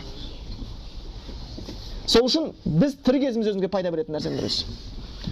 Қолынан келгенше. Сол сияқты мешітке кілем төсеп атады. Бұл да сауап. Сол кілем тозған үстіне қанша адам намаз оқыса. Сол да сауап болады. Біреу мешітке кондиционер беріп жатады, біреу пешін жөндеп атады. Болмаса осы нәрселер, және көптеген сауапты істер бар. Сен өлгеннен кейін де артынан сауап баштап тұратын, бұнда садақатын жариятын, өлсең де сауап барып тұрады дейді. Өйткені одан пайдаланып жатқандар көп. Сен өлгеннен кейін де пайда беріп жатсың. Екіншісі, илмун юнтафаху бихи. Өзіңнен кейін пайда көретін ілім. Бұл шариғат ілімдері негізі. Егер сен бір Құран аятын білесің, бір хадисті білесің, оны балаңа яки немереңе үйретіп кетсең, ол сенен кейін шөбереге үйретсе, ол немереңе жекжат жұрағатқа кетсе, сол сауаптың бәрі саған баратта тұрады. Өйткені бірінші үйретушісі бұлағы сен өзіңсің. Сол үшін пайғамбарымыз да айтып кеткен сол хайрукум ман таалламал Құр'ана ва алламаху, сендердің ең жақсыларың Құранды үйреніп үйреткендерің дейді. Сондықтан білген білімімізді жаңағы ешек құсап, кітап арқылы ешек құсап жүре берместен, сол білімімізді басқа үйретуге тырысуымыз керек. Бала шағамыздың қасында болсақ та, достарымызбен бірге болсақ та, жаңағы әйтеуір әке-шешемізбен болсақ та, қолымыздан келгенше үйрете берейік. Пайғамбарымыз айтты, тамақ ішетін болсаң бисмилля деп же, үйге кірсең бисмилля деп кір деген. Осыны айтсаң, саған шайтан бірге тамақ ішпейді, үйге бірге кірмейді. Ұмытып кетсең, шайтан осы үйде қонады екен, тамақ ішеді екен деген сияқты нәрсені үйретсек, осы нәрсені істесе, біреуге дәрет үйретсек, біреуге намаз үйретсек, осы бізге біреуге таухид үйретсек, ертең соны үйретсе, ол басқа үйретсе, сауап баратта тұрады екен. Осы нәрсеге құштарлануымыз керек. Үшіншісі, маңыздысы бізде көп білмейтіні. Бұл енді екеуі көзіміз тірі кезінде істеп кететін нәрсе болса, үшіншісі өлгеннен кейін бізге пайда беретін, ол валадун солихун яд'у лаху. Бұл жерде үш сөз бар. Бала бізге дұға қылатын деген. Валад сөзімен келіп тұр. Бұл арабтың сөзі, бала деген қыз бала болса да, ұл болмаса да, оның көпше түрі аулад. Қазақта бұл сөз қолданады, әулет дейді ғой. Осы арабтың сөзі. Үрім бұтақ артта қалған. Арабтың сөзі әулет деген сөз. Аулад деген сөзден шыққан арабтың. Мұны артта қырған әулет ұл бала бола ма, қыз бала бола ма? Ол құр бала емес. Қандай бала? Солихун, ізгі. Салих деген кім? Ол дегеніміз Аллахтың істе деген нәрсесін істеп, тыйыл деген нәрсесін тыйылған адам. Мұны соның дұғасынан өлгендер пайда көреді дейді. Соның дұғасынан әке шешесі пайда көреді дейді. Субханалла, қараңыздаршы. Біз егер әке шешемізге сол жанымыз ашитын болса, шын дұға қылатын болсақ, онда неге молда іздеп жүрміз? Біздің сонда шешеміз 10 ай бойы көтеріп омыртқасы аязын айналып боранын толған соң молдан туып па екен, бізді туып па екен? Неге біз өзіміз жақсылық істей алмаймыз? Түн ұйқысын 4 бөліп бізді қаққан, арқеті арта, арша, борбайды борша болып жүгіріп, балам шайнап отырса жайнап отырып, әке шешемізге сауап бағыштау үшін біреуге алып келеміз. Жоқ, онда молданың әкесі ме екен, молданың шешесі ме екен? Ол біздің әке шешеміз ғой. Ол біздің әке шешеміз. Оған дұға қылуымыз керек екен, бірақ дұға қылуымыз бару үшін оның бір шарты бар екен, біз ізгі адам болуымыз керек екен. Құдайдың істе деген нәрсесін істеуіміз керек. Bir Аллаға сыйын деді ма, бір Аллаға сыйынуымыз керек. Намаз оқы деді ма, намаз оқуымыз керек. Ораза ұста деді ма, ораза ұстауымыз керек. Зинақорлық қылма деді ма, тыйылуымыз керек. Арақ ішпе деді ма, ішпеуіміз керек. Міне сонда біздің дұғамыз барады деп отыр да. Ал сен намаз оқымасаң, ішкенің арақ болатын болса, сөйлегенің шатақ болатын болса, онда сен қандай сауап барады сенен? Қандай сауап? Пайғамбар айтқан барады деп тұрған жоқ. Біз де үміт алмаймыз баратындығына. Онда шын әке-шешесіне жан ашитын адамдар, олар моланың басына кірпіш тасығандар емес. Шын әке-шешесіне жан ашитындар, қалтасының түбінен қымбат ақшаны шығарып молдаға бергендер емес. Ол шын әке-шешесіне жан ашитындар, ол жаңағындай керемет ас өткізіп, ат шаптырып, палуан күрестіргендер емес. Шын әкесіне жан ашитындар 70-40 жылын бергендер емес. Шын әкесіне жан ашитындар, олар маңдайын сәждеге қоя алғандар. Өйткені солардың ғана дұғасы барады. Ал мұсылман әр қашанда әке-шешесіне дұға қылады. Тірі кезде де өлген кезде. Құран аяттары бұған тола. Пайғамбарымыздың хадисі бұған тола. Әр кешінде әке-шешеге дұға қылуды, бірақ ол дұға қылудың сауабы өзіміздің ізгі болуымыз болып табылады екен. Сол үшін бұл нәрсеге өте ықтият болуымыз керек. Кімде-кімнің әйтеуір біз өмір сүрген кезде 3 нәрсе бар бізде. Бізге дің алдымызда, біздің артымызда, біздің қасымызда жүретін адамдар бар. Алдымызда жүрген әке-шешеміз болса, артымызда жүрген бала-шағамыз болса, қасымызда жүрген әйел жұбайларымыз болатын болса, осы 3 адамдарда ізгі болатын болса, онда сен бақытты адамсың да. Басқа нәрсені армандамай-ақ қой. Шіркін балаң сенімен бірге намазға құлап жатса, еңкейіп, томпайып, аузын бұртиып, Аллах, Аллах деп. Қызың басына қисайды тағып, орамалын тағып, ол жүрсе шешесімен намаз оқып жатса, әйелің саған дәрет суында азаңдап бірге сен біресе намазға оятасың, намаз ол сені оятып жатқан болатын болса, сенің әке-шешең намаз оқып жүрген кісілер болатын болса, сен бақытты адамсың да, басқа ештеңе сұрамай-ақ қойшы осы. Сен бақытты адамсың. Бір бауырымыз машинамен келе жатырмыз дейді. Егер Құран аятын көрсеңіздер, Құран аятындар бәрінде пайғамбарлар әке-шешесін уағыздаумен, бала-шағасын уағыздаумен өткен да. Аллахтан бала сұрағанда Рабби хабли минас солихин, Алла ізгілерден бала бер деп өтетін. Лұқман жаңағы келетіндей Ибрахим пайғамбар өз әкесін я абати деп, ей әкешім менің, ла та'буди шайтан, шайтанға құлшылық қылма, Аллахқа құлшылық қылшы, күнә қылмашы, сен үшін қорқам, Аллахтан азап келе ма деп әкесін уағыздаумен өткен адамдар. Сол үшін біз осыны білуіміз керек. Бір бауырымыз машинада келе жатқан едім дейді, ойымда ештеңе жоқ дейді. Қасында қызым отырған дейді, кішкентай ғана қызым. Өзінше ойнап отырған дейді. Соң бірақ айтты дейді, Папа деп айт дейді. Сосын ау деп айттым дейді. Сосын үндеген жоқ дейді. Сосын қайтадан папа деп айт дейді. Ау деп айттым дейді. Сен білесің ба деп айт дейді. Иә, не болып қалды? Егер сен өліп қалсаң ғой деп айт дейді. Кішкене бір қызық болып қалды дейді. Сосын ыңғайсың, иә, не болып өліп қалсам? Егер сен өліп қалсаң бар ғой деп айт дейді. Иә деп айттым дейді. Қорықпа, мен нағыз мұсылманка болып өмір сүремін деп айтты дейді. Субханалла. Аллах аузына салғызып тұр да. Шіркін, сен өмірден өтсең де бала шағаң мұсылман болса, онда ол бала шаға сенің бала шағаң, өйткені жәннатта сенімен бірге болады. Егер ол сенімен бірге болмаса, бұл дүниедегі қасыңда 5 минут болғаннан не пайда? Егер ол дозақта мәңгілікке жанатын болса. Сол үшін шынымен де біздің қасымыз, алдымызда, артымызда, жанымызда жүрген кісілердің де Аллах дінге келуін нәсіп етсін. Және біздің әке-шешемізге бағыштайтын сауабымыз бару үшін біз өзіміз ізгі болуымыз керек екен. Пайғамбар айтты, пайғамбардан миың артық болып тұрма. Пайғамбардан миың артық болып тұрма. Сондықтан біз осы нәрселерді әрқашан есте сақтауымыз керек екен. Келесі хадис тура осының мағынасында. Келесі хадисті оққан кезде бір нәрсені байқайсыздар. Осы нәрсені сіздерге түсіндіріп кетейін. Осы кезде айтыр басымызда 5 хадис, жүрегімізде 4 аят болады да, сөйтіп жер бетін бәрін шулатып жіберетін әдетіміз бар. Арабтың мақалы бар, арабатыл фар аксар жалабатан дейді. Бос арбаның шуылдағы көп дейді. Білмейтін нәрсені білмейін деп айтқан ол білімнің белгісі да негізі. Келесі хадис. Мына хадисте қанша нәрсе барады деді өлгенге? 3 нәрседен өлген адам пайда көреді деді. Онда келесі хадисті көрейік. Бұл хадисті Шейх Албани, бұл енді мұхаддис болған, хадис ілімінің өте шебері. Иншалла келешекте біздің бауырларымыздан да сол хадис іліміне ұмтылғандар шықсын деп армандаймыз, тілейміз иншалла. Өте бір шыменді осы елімізге, жұртымызға дінді шынайы, шын жүремен үйрететін, Құран мен хадисті терең білген, соңының соңына түсіп, соның дұрысын жеткізетін бауырларымыздың қатарын Аллах көбейтсін. Өйткені біз қазір Құранға үйрететін адамға да мұқтажбыз, хадис үйрететін адамға мұқтажбыз, фиқ үйрететін адамға мұқтажбыз, ақиданды үйрететін адамдарға мұқтажбыз, иншалла. Сол Албани мұхаддис ғалым бұл хадисті жақсы хадистердің қатарына кіргізіпті. Ол хадисте айтады: "Саб'ун яджри лил абди", 7 нәрсе бар. Ол дейді сауабы құлға барады дейді. "Уа фи қабрихи баъда маутихи", ол өліп қабірге түскен болса да дейді. 7 болып кетті. Енді осы жерде хадис білмейтін біреу болатын болса айту мүмкін да. Анада 3, мынада 7, бірінде қарама-қайшы келіп тұрды, бір хадис жоққа шығару мүмкін білімсіздігінен. Ал хадиске ойланып көрейік. Бұда не 7, о жақта не 3 екен. "Саб'ун яджри лил абди ажрухуна ва хуа фи қабрихи баъда маутихи", 7 нәрсе бар. Ол дейді құлға сауабы барып тұрады, ол өлсе де, өліп қабірде жатқан болса да дейді. Біріншісі, ман аллама илман, кім бір ілім үйретіп кетсе, Құран, хадис ба үйретіп кетсе. Екінші, ау ажран нахран, болмаса бір өзен ағызса, келтіріп елге пайдасын көрсетсе.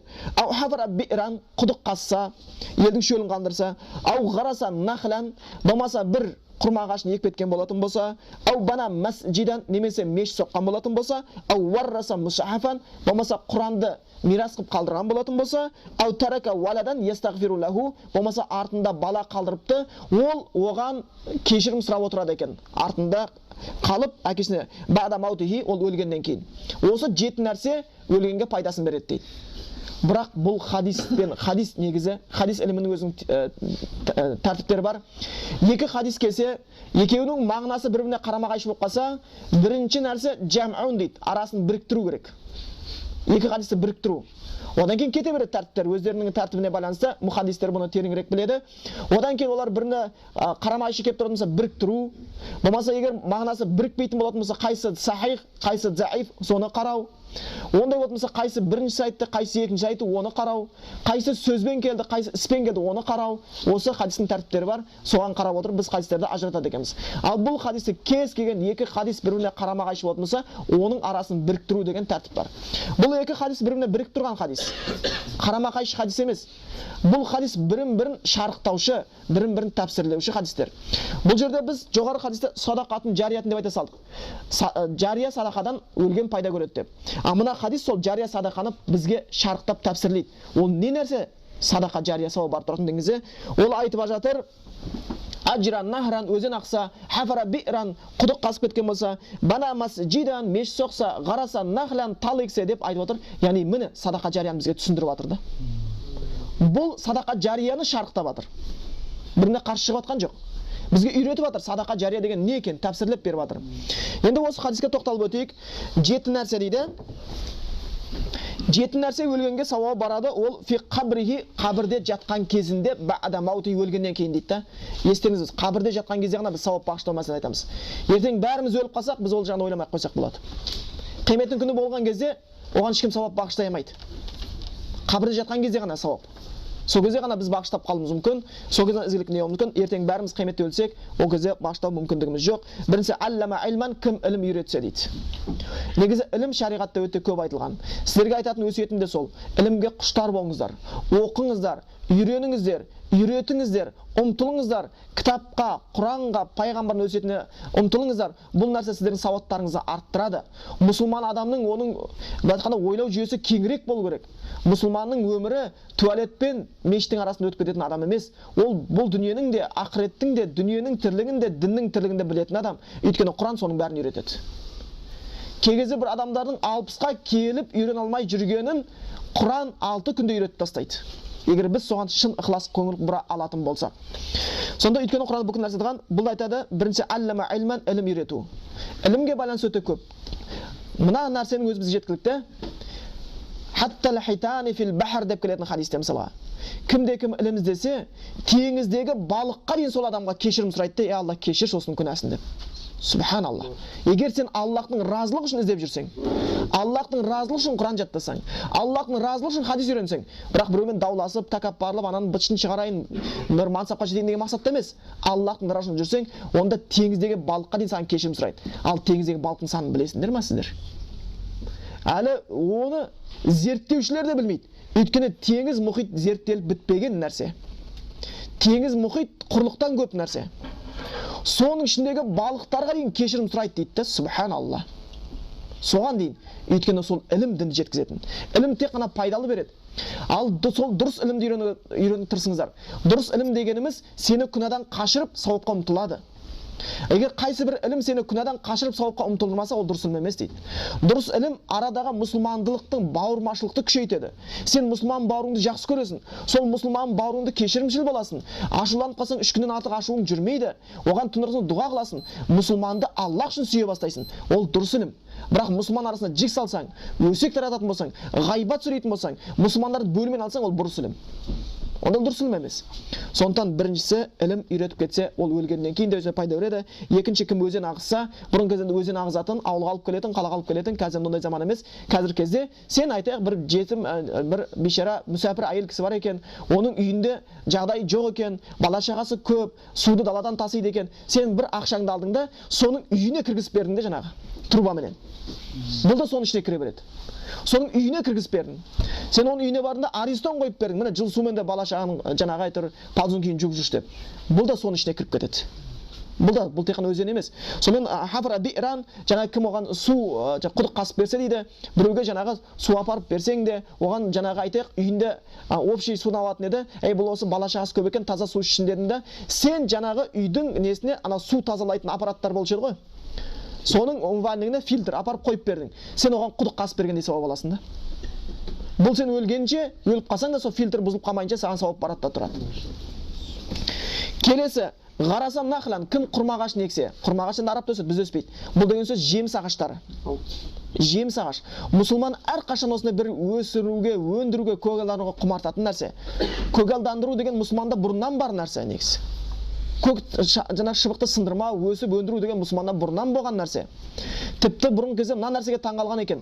Мұсылмандар мен кәфірлер соғысады, мұсылмандар алып келіп түрмеге қамап тастаса, түрменің ішіне талайып тастайды екен да. Түрменің ішіне талайып тастайды екен да. Не үшін? Әйтеуір сауап табу керек та, шыртқа шыға алмай қалды енді барып еді. Ана ішіне талайып қойды, сол тала келіп бір құс келіп бір дәнегін жесе, мәз болады да, сауап таптым деп. Мұсылман әрқашан түйірдей сауапқа ұмтылған адам. Ізгілікке ұмтылған адам, адам баласына жақсылық істеуге ұмтылған адам. Сол үшін пайғамбар айтты, хойрунас анфаунас, адамдардың ең жақсы адамдарға пайдалы болған деді. Және келесі, аубана масжида, мешіт соқса деді. Енді бұның сауабы керемет енді. Мешіт соқса деген, субханалла, өйткені хадис бар, ман бана масжидан баналла байтан фил жанна дейді. Кім Аллахтың разылығы үшін бір мешіт соқса, Аллах оған жәннаттан үй соғып береді дейді. Ой, қазір небір евростандартный үйлер соғып жатыр. Ой, дейді, пәлең дейді, түген дейді, кондиционер өзінде ішінде несі бар, батарейді азайтасың, көбейтесің деп мәз боламыз. Керемет үйде тұрып жатырмыз, үйде жатырмыз дейміз. Оның бәрі адамның проектісі да. Біз сияқты, сіз сияқты адам проектісі. Ал жәннатта Аллахтың проектісімен бір үй соғылады да. оның кереметтігін тілмен айтып жеткізу мүмкін емес. Сен ол үйдің кеңізе есігінің алдында пәленбай жыл тұрып қал мүмкін де кіре алмай. Мәссаған, клево деп.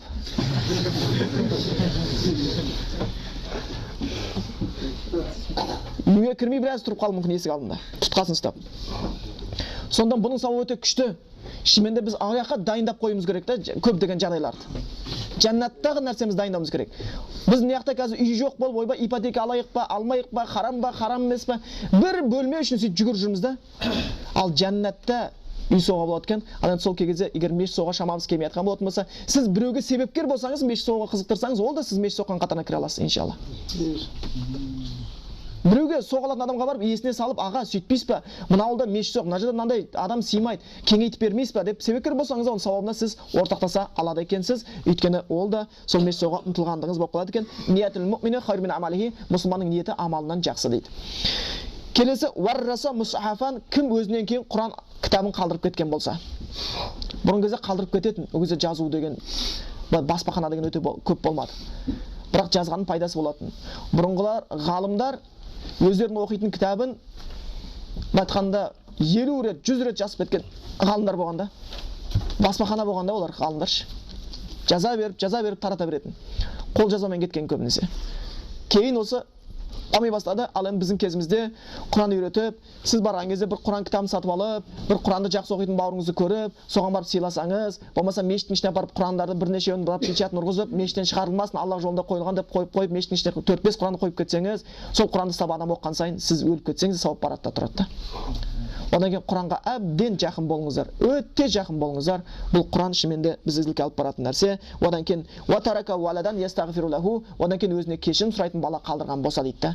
Сонда міне осы нәрселерге біз ықтият болуымыз керек. Бұл осы тақырыбымызға байланысты нәрселер екен. Аллах Тағала баршамызды ізгілікке бастасын, білмеген күнәларымыз болса кешірім етсін. Аллах Тағала біздің әке-шешелеріміздің имандарын көтеріп, оларды айтыр мұсылманшылықты түсінуге, ертең олар шынымен де жәннатта олармен бірге болуға, біздің қасымызда жүрген әйелдеріміздің де тақуалығын арттырып, олардың бізге дінде жәрдемші болуына, сабырлықтарының көбірек болуына, бала-шағаларымыз ізгі болуына, олардың да біз Аллах Тағала дүние ақырет жақсын көруімізге Аллах баршамызға нәсіп етсін. Қате кемшілік болған болса, Аллах Тағала бізді кешірсін. Не нәрсені тура айтсақ Аллахтан, не нәрсені қайталасақ ол шайтаннан. Субханакаллаху бихамдика ашхаду ан ла илаха илля анта астағфирука ва илейк. Иншалла кішігірім ғана енді уақыт қана қалыпты, сұрақтарға жауап берейік те, сонымен Алла баршамызды жақсыға жеткізсін.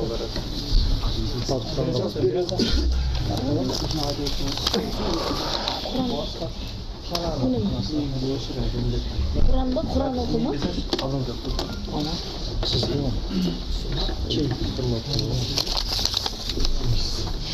Сұрақтардың біреусі шоқ жұлдызы гороскоп, яғни сол жөнде Аллах Тағала серік қосуға жата ма дейді. Егер де сол жұлдыздар пайда береді, зиян береді деп ойлайтын болса, сол жұлдыздардың қолында біздің тағдырымыз емесе, ол ширк күнәсіне жатады. Гороскопқа еш уақытта сенуге болмайды. Ол палашылықтың түріне кіреді. Өйткені ғайыпты Аллах, аспан мен жердегі ғайыпты Аллахтан басқа ешкім білмейді деген аят бар. Сондықтан мұсылман солай сенуіміз керек. Біздің тағдырымыз да, біздің келешегіміз де Аллахтың қасында, Аллахтың қолында. Пайғамбар Мұхаммед Мұстафа саллаллаху алейхи ва саллямға байланысты хадисте бар: егер мен алдымды болжай алатын болсам, өзіме жақсылықтың бәрін басыма үйіп алатын едім дейді. Сонда пайғамбар болжай алмайтын болғаннан кейін ол нәрсе сене алмайды. Қазір бізде гороскоп болып жүрген авен дей ма, телец дей ма, тоқты, бір балық деген бәрі өтірік, оның бір қажеті жоқ, ешқандай пайдасы жоқ нәрсе. Егер асықпай былай оқысаңыз, бәрі өтірік болып қалады да. Оқып айтады, әйеліңе бүгін қатты сөйлеме, қатты сөйлесең ұрысып қалуы мүмкін дейді. Әбсетін ұрысып қаласың.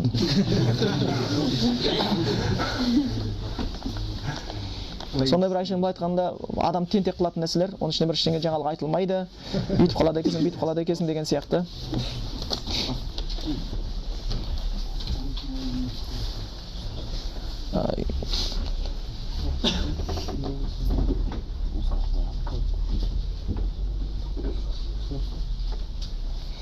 Енді адамның тірі екенін оның қимылынан, тамыр соғысынан, жүрек қағысынан білеміз дейді. Ал адам сабыр иесі атану үшін қандай амалдар атқару керек? Сабыр ет деп жатамыз, қандай жолмен дейді. Жазакаллаху хайран дейді. Ва ияк. Сабырлық дегеніміз жаңағы мысалы бір кез келген нәрседе сабырлықтың өзі түрі болады. Ғалымдар бөлген сабырлықтың бір түрі құлшылық кезіндегі сабырлық дейді. Құлшылыққа сабырлық көрсету. Құлшылықтағы сабырлық дегеніміз азаңда ұйқыңды бөліп тұруың сабырлық көрсетіп, дәрет алуға көңіл бұруың сабырлық көрсетіп, қиын кезеңдер болып жатқан болатын болса, жұмыспен дүниенің тіршілігімен діннің тіршілігі қатарласып қалғанда сол діннің тіршілігіне көбірек уақыт бөлуің сабырлық көрсетіп, міне осы сабырлық көрсетудің қатарына кіргізетін нәрсе болып келеді екен. Сол сияқты мысалы айтайық, ашуланған кезде сенің ішіңді келіншегімен ұрысып қалдың, ішінен бір ашу кернеп шығып бара жатқан кезде пайғамбарымыз хадис есіңе түсті, отырдың, қайтпай жатыр, жаттың, қайтпай дәрет алдың, міне осы сабырлық көрсетуді.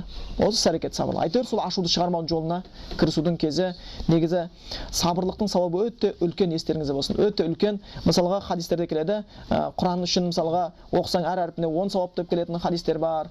Мысалға садақа берсең жаңағы 700-ге дейін сауап артады деген хадистер бар. Ал бір осы сабырлыққа болатынса иннама юаффас сабируна ажрун биғайри хисаб дейді. Сабырлық көрсеткендер есепсіз сауап алады дейді. Есепсіз сауап алады дейді. Сондықтан бұл сабырлық мұсылманның бір үлгісі болу керек. Тіпті бір ғалымдардың жазған кітаптарына келеді, ас-сабр расул иман деп келеді. Сабырлық ол иманның басы сияқты, сол жасат дейді, дененің басы сияқты болған сияқты. Біз қазір сенеміз, бір адамның бір өкпесі жоқ өмір сүрсе сенеміз, бір көзі жоқ өмір сүріп жатса сенеміз, екі аяғы жоқ өмір сүрсе сенеміз, басы жоқ бір адам өмір сүріп жатса еш жоқта сенбейміз. Сол сияқты мұсылманның ең бірінші үйрететін нәрсе сабырлық болу керек. Егер сенде бір сабырсыздық пайда болған болсаң, онда Аллахқа жалын, сұран, онда құлшылыққа қатты көңіл бұр. Өйткені мұсылман сабырлы болу керек.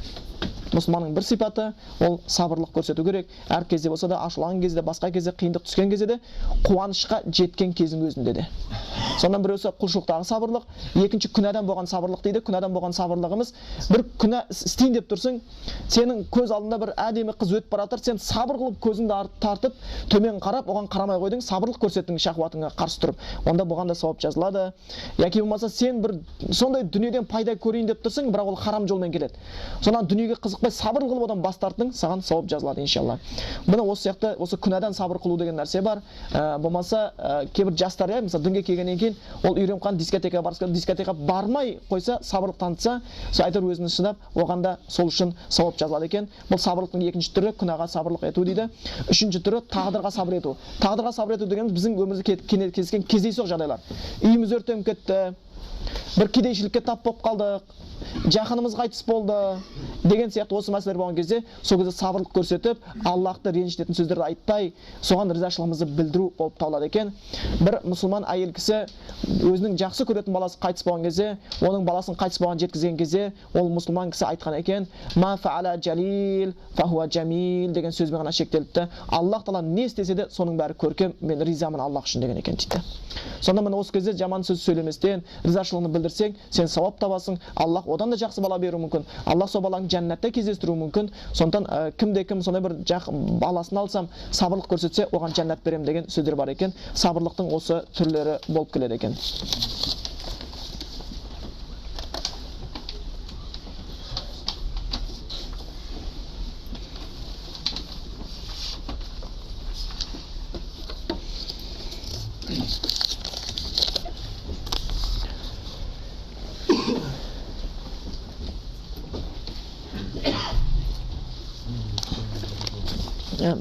Бисмилла, дұға еткен нәрсенің орындалмайтынына көзің жеткен кезде дұғаны тоқтату дұрыс па, әлде бұрыс па дейді.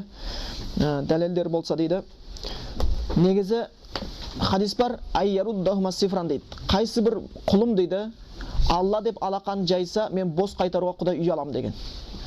Біз дұға қылған кезде еш уақытта қабыл болмай қалмайтын кездері болмайды. Қабыл болады. Міндет түрде қабыл болады. Біз оған үміт етуіміз керек, асықтырмауымыз керек. Бірақ қабыл болмай қалуы мүмкін өзімізден кеткен кемшіліктерге байланысты.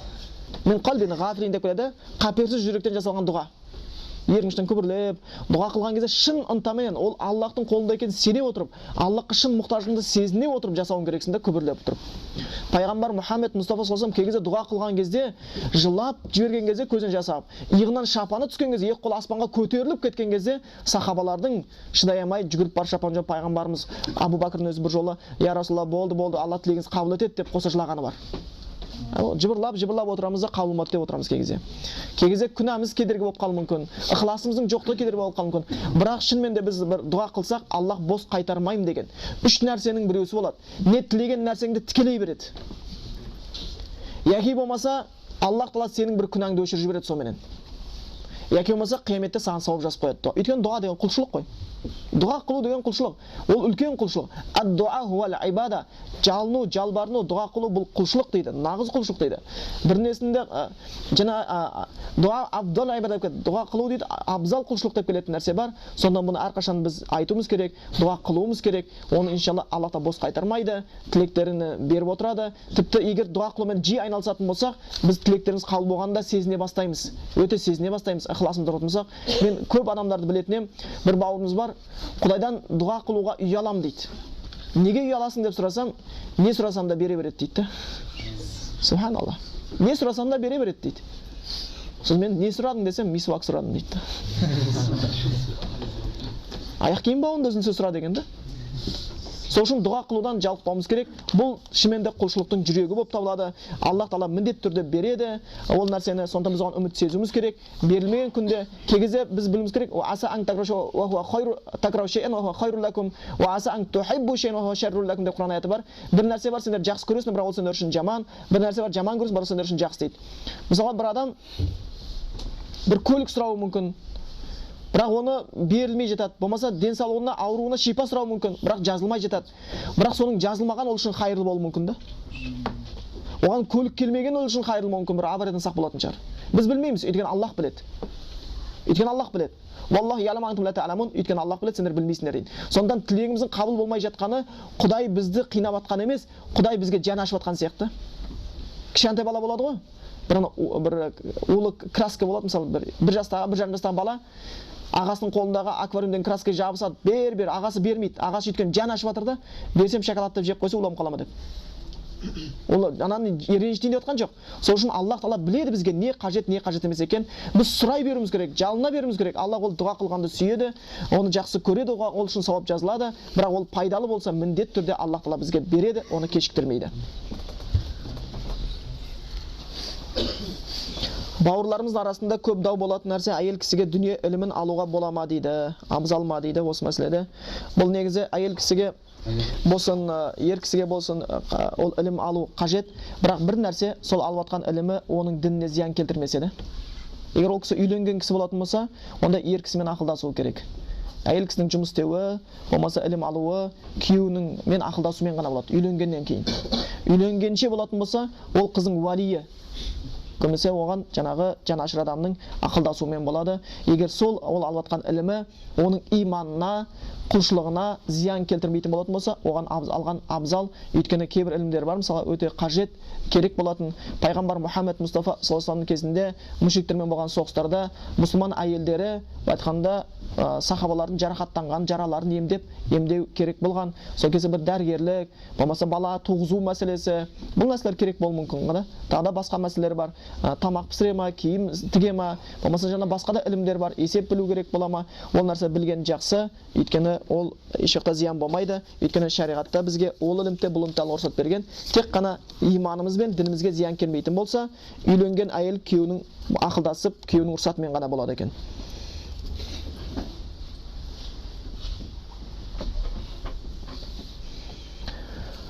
Әйелінің күйеуін қай кезде қызғанғаны орынды, қай кезде орынсыз дейді.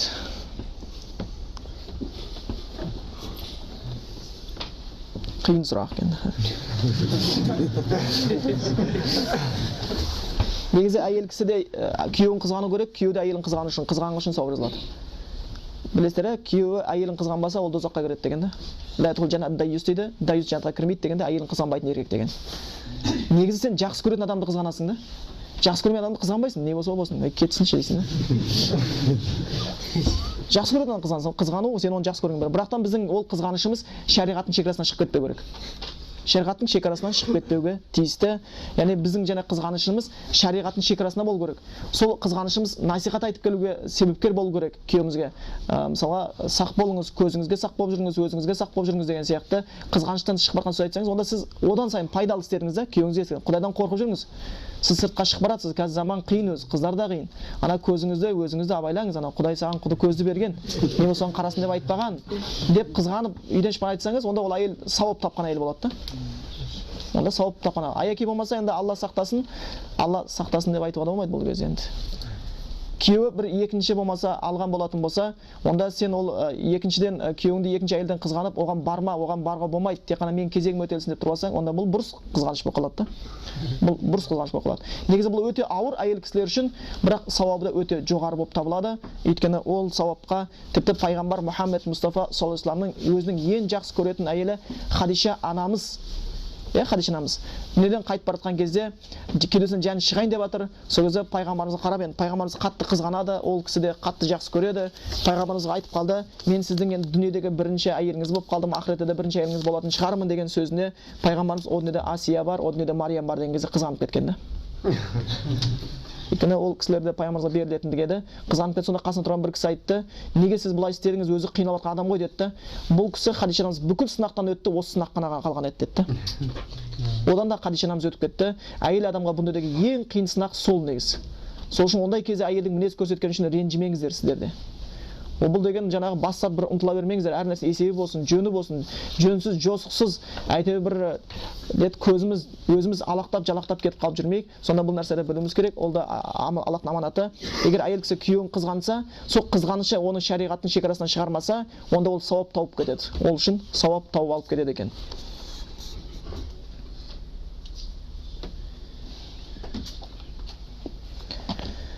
Әке шешең намаз оқымаған күйде қайтыс болса, оған дұға қылуға бола ма дейді. Шынымен де бұл өте бір ауыр сұрақ, жиі қойылады бұл сұрақтар. Негізі намаз осы иманның көрсеткіші ғой. Ғалымдар арасында білесіздер, ғалымдардың айтқандары да бар. Мұсылман мен мұсылман емес арасындағы бұл шекара намаз деп келіп жатады. Енді ол әке шешеміз намаз оқымау, не үшін намаз оқымай қалды? Ол таухид түсінді, намазды енді оқимын деп жүрген кезде өтіп кетті ма? Яки болмаса өлейін деп жатқан кезде намаз оқитындай шамасы жоқ, бірақтан өлер кезінде ол сіз ла илаханы айтқан болсаң, ол түсініп, "Иә, балам, айттым" деп өліп кеткен болатын болса, оны дұға қыла береміз. Ол ар жағында намаз оқып үйренетіндей уақыт қалған жоқ етін, ол кетті. Енді намаз оқып үйренетін уақыт қалған еді, бірақ ол жалқауланып кеткен болатын болса да, онда жумһур көпшілік ғалымдар оған дұға қылуға болады дейді. Бірақ намазды қажет етпей, қойшы деп адам болатын болса, ол адамды мұсылманшылық қатарына кірмейді дейді. Бірақ біздің жағдайымызда үш түрлі жағдай бар.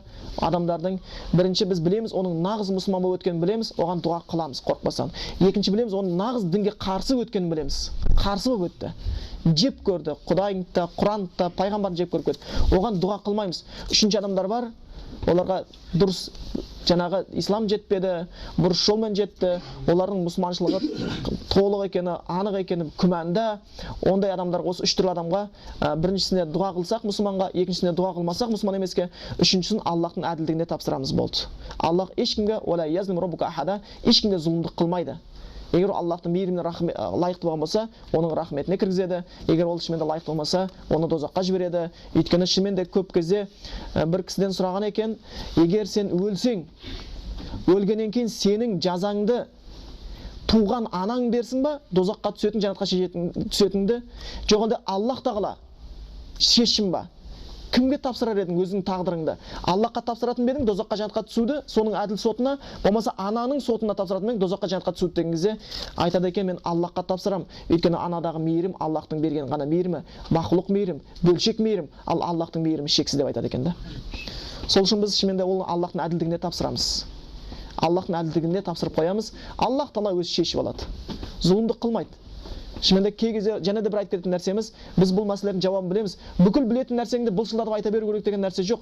Китманул илм деген нәрсе бар. Кей кезде біле тұрып нәрсені жасырудың өзі білім болып қалатын кездері бар. Мысалға, кімнің пайғамбар Мұхаммед Мұстафа саллаллаху алейхи вассалам Абу Жахилдің баласы Икрима ислам дінін қабылдаған кезде, оның көзінше әкесі туралы әңгіме айтпаңдар деп ескертетін. Оның көзінше әкесі туралы әңгіме айтпаңдар деп айтатын да. Өйткені көңіліне тиеді. Ал біздер кімнің көрінген көзінде әке-шешесі туралы әңгіме айта беруге ұмтыламыз, бұл да дұрыс емес. Болмаса Мұса пайғамбар, ол біледі кім дозаққа түседі, кімнің жәннатқа кіретінін, кімнің кәпір, кім мұсылман екенін, ол жақсы біледі, бізден жақсы біледі. Бірақ Фирғауын оған сұрақ қойды, бүкіл елдің көзінше: ал сен Мұса солай деп айтты, сонда біздің ата-бабаларымыз қай жақта деп сұрақ қойды да? Дозақта ма, жәннатта ма деп. Мұса айтқан жоқ, дозақта деп айтқан жоқ. Айлмуха индаллах деді, Алла біледі деді. Раббым ла ядилу ва ла янса, жаңылмайды да, ұмытпайды да деді. Өйткені олай деп айтса, бүкіл халықты өзіне қарсы қойып алатын білген еді Мұса. Біздің кей кезде сол біліп алғанымыз, кім намаз оқығанда мұсылман болса екен біліп аламыз да, өзімізге сол арқылы қарсы қоюмен жұмыс істеп жүрміз шындап келген кезде. Білдің ба, үндемей жүре бер, болды. Сонда шынымен сен оны біздің қазір шаруамыз ауырған адамды мұсылман бір мысалы кафір деп біреуді шештік. Не істеуіміз керек? Соны басын шауып тастайық па? Жоқ, онда мұсылман қылайық па? Әлбетте мұсылман қылуымыз керек. Біреу кафір деді, оны дөрекілік көрсетейік па? Оған жағда мейірімділік пен жақсылыққа хикмет көрсетейік па? Хикмет көрсетейік. Шариғат соны үйретеді. Сондан осы тұстарда үш түрлі жағдай бар. Біз мұсылман екенін толық білеміз, оған дұға қыламыз. Мұсылман емес екенін толық білеміз, оған дұға қылмаймыз. Ал үшінші жағдайда Аллахтың әділдігіне тапсырып қоясыздар, иншалла. Еркек адам дейді, 4 әйел алады дейді. Сол әйелдерінің біреусі қайтыс болған болса, ол кісінің орнына басқа әйел алуға бола ма дейді. Болады, егер ол қайтыс болған болатын болса, енді Аллаһ сақтасын. Және мұсылман әйелдің күйеуі қайтыс болса, сосын ол екінші күйеуге тұрмысқа шықса, сонда жәннатта қайсы күйеуімен бірге болады дейді. Енді бұл да шынымен маңызды сұрақ шығар, бірақтан кей кезде мен бір жол келе жатсам, бір бауырым сұрағым бар еді деп өте көп соңымнан қалмады. Жарайды деп бөлдік, соны автобусқа міндік, ол да автобусқа мінді, соның қасына алып сұрағымды қоя берсем, осы осыған ұқсас сұрақ қойып жатыр енді. Бір әйелдің екі күйеуі болса, жәннатта қайсымен болады деп. Сосын айттым, субханалла дедім да, жәннатқа қалай кіремін деп ойланып жүрсем, сендер жәннатта уже күйеуіме еркек бөліп жатсыңдар. Мен бұған нақты жауапты бере алмаймын, бірақ өйткені мен осыға байланысты кітаптарды қарастырып көрген едім. Бір риwаяттарда, яғни соңғы күйеуімен болады деп келген нәрсе бар екен. Соңғы күйеуімен болады деп келген. Ал бір нелерде қайсымен діни тұрғыда жақсы өмір сүрген болса, сонысымен болады деп келген да. Діни тұрғыда қайсымен жақсы өмір сүрсе, сонымен болады деп келеді. Енді бұған мен нақты бір нүктелі жауап бере алмайды екем. Кейін білетін бауырларыңыз болса, жауап беріп жатар иншалла.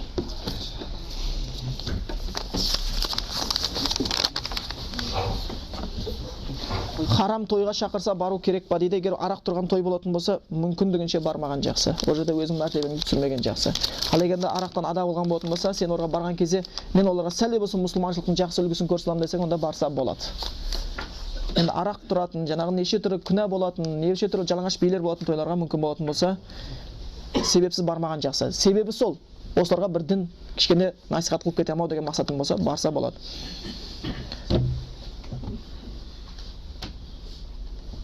Үйленген ерлі зайыптылардың шариғатпен некесін қидыру туралы Құран мен сүннетте қандай дәлелдер бар екен түсіндіріп берсеңіз дейді. Бұл енді негізі өз алдына айтсаң үлкен сабақ болып кетеді, бірақтан біз негізгісін айтып кетейік. Бұл неке ан-никах сүннати фаман рагиба ан сүннати фалайса минни деген пайғамбар хадис бар. Неке қиып үйлену менің сүннетім, одан кім сүннетімен жүрмесе бізден емес деп келетін хадисі бар. Сондықтан бұл никах негізі әйел кісі үшін өте бір пайдалы нәрсе. Әйел кісіге вали қажет болады. Ла никах илля би вали, валисіз неке қиылмайды деп қояды. Өзінің некенің шарттары бар. Бұл жаңағы шарттардың біреусі жаңағы олардың бір-біріне неке қиған кезде куәгерлердің болуы, бардым, алдым деген өткен шақтағы сөздерді айтылуы, осы шарттарының біреусі валидің болуы, сосын мехр деп қояды, жаңағы ерлі-зайыптың арасында өздерінің арасында келіскен сыйлықтың болуы, сияқты нәрселер болу қажет екен.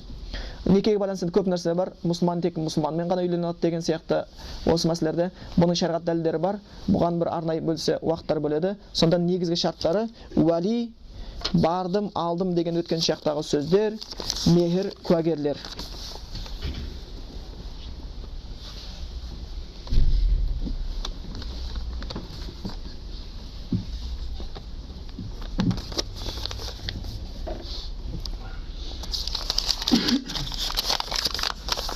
Негізі кейбір сұрақтарға бәріне толық жауап беремін деп нарда мен өзімді міндеттемеймін. Кейбір сұрақтарға жауап берген өте пайдалы болады деп жатқан сұрақтарға жауап беріп жатырмын. Кейбір сұрақтарды осы жерде ғана сіздер жауабын ала алады деген сұрақтарды оған да жауап беріп жатқан жоқпын. Қағаздарды осы сұрақтар осы қалдырып кетерміз. Сол бауырларымыз сіздерге ары қарай жауап беріп жатар деп есептеймін иншалла. Өйткені уақыттың да таршылығына байланысты. Беташар кезінде сәлем беруге бола ма дейді. Енді сәлем жалпы беташар мәселесі осы енді алатын болсақ, ыңғайсыз жағдай сол, әйел кісіні бүкіл елдің алдына алып келіп, жаңағы оны қаратып қояды. Кім көрінген бетіне қарағандай болып қалады. Бірақ егер бұл жерде және беташар екінші бір ыңғайсыз жағдай бар. Сәлем берген кезде сәлем енді беру жақсы, бірақтан сәлем беру мұсылманша ол ассаламу алейкум. Бірақ ол беташардағы сәлем беруде белді бүгіп жатады. Ал белді бүгу бұл рукуққа ұқсайды. Ал рукуқ ол құлшылық, ал құлшылық тек Аллахқа арналатын істерден болып табылады екен.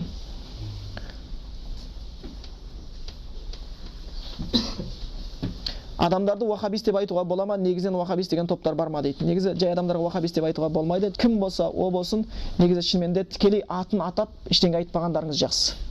Ла ясхар қауму мин қаумин асайын хойран минхум дейді. Bir қауымды кемсітпесін, ол одан жақсы болып кетуі әбден ықтимал дейді. Сондан бір адамға сен пәленшесің, сен түгеншесін деп бетіне айтудың қажеті жоқ. Сонда ол нәрседен өте сақ болуымыз керек. Әсіресе мұсылман бауырларымыз айтатынымыз, бір-бірлеріңізге бұндай терминді қолданбаңыздар.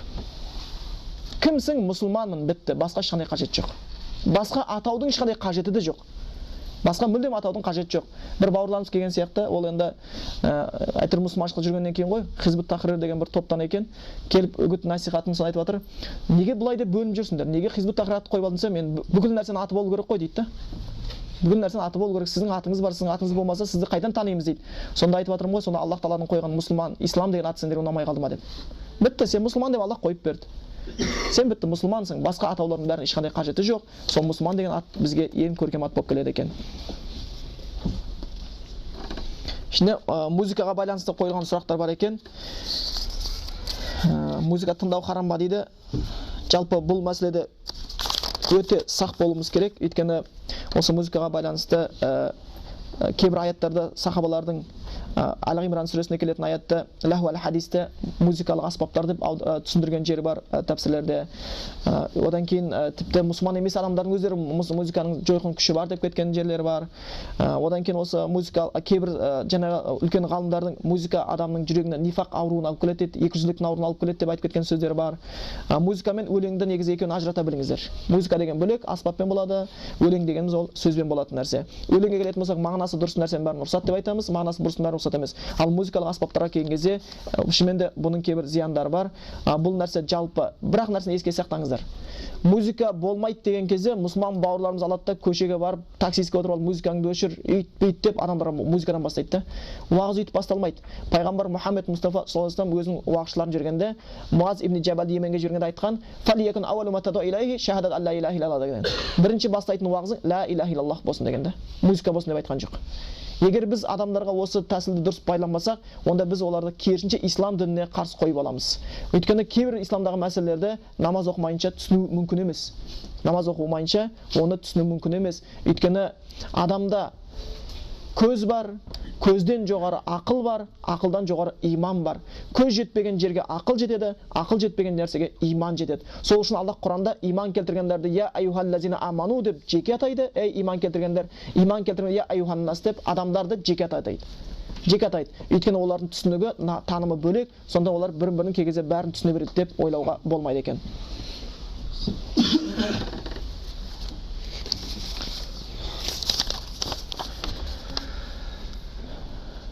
Сөйлесе оның күнәсі бізге жазылама дейді.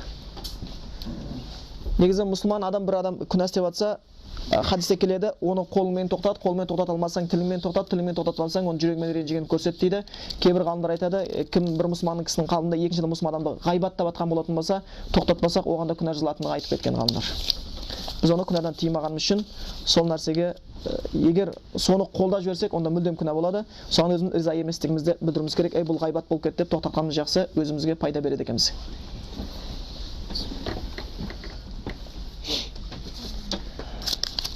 Сол дәреттің үкімін айтып, және ол дәреттен неше уақыт жүруге болады, соны айтсаңыз дейді. Енді жалпы ауырып қалған кезде қандай жағдайда? Мысалы бір адам ауырып қалды, суық тиіп, оған денесіне су тисе, одан сайын ауруын үдетіп жіберуі мүмкін. Егер сондай себеп болатын болса, оған таям соға берсе болады. Өйткені денсаулықты қорғау бұл да мұсылманшылықтан болып кетеді. Осы жерде бір нәрсені мен айтып кеткенім, тағы да қосымша айтып кетейін. Өйткені бұл да өте керек тақырыптың бірі. Сонымен иншалла осы бір немізді аяқтасақ, burada сұрақтардың бәрін жауап үлгеру мүмкін емес екен. Осы дәретке байланысты. Ауырған адамға денесіне су тиюден ауру үдеп кетеді десе, оған таям соғуға болады, қасында су бар болған болса да. Енді осы дәретханаға барғанда дәрет тазалау мәселесін айтқан кезде бұны айтып кетейік. Өйткені күн суық, көп адамдар осыны білмейді. Кей кезде міндет деп ойлайды. Дәретханаға барып дәрет сындырғаннан кейінгі тазалық үш түрлі болады.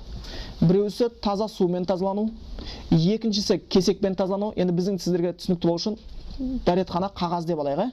Бұның кезек болған.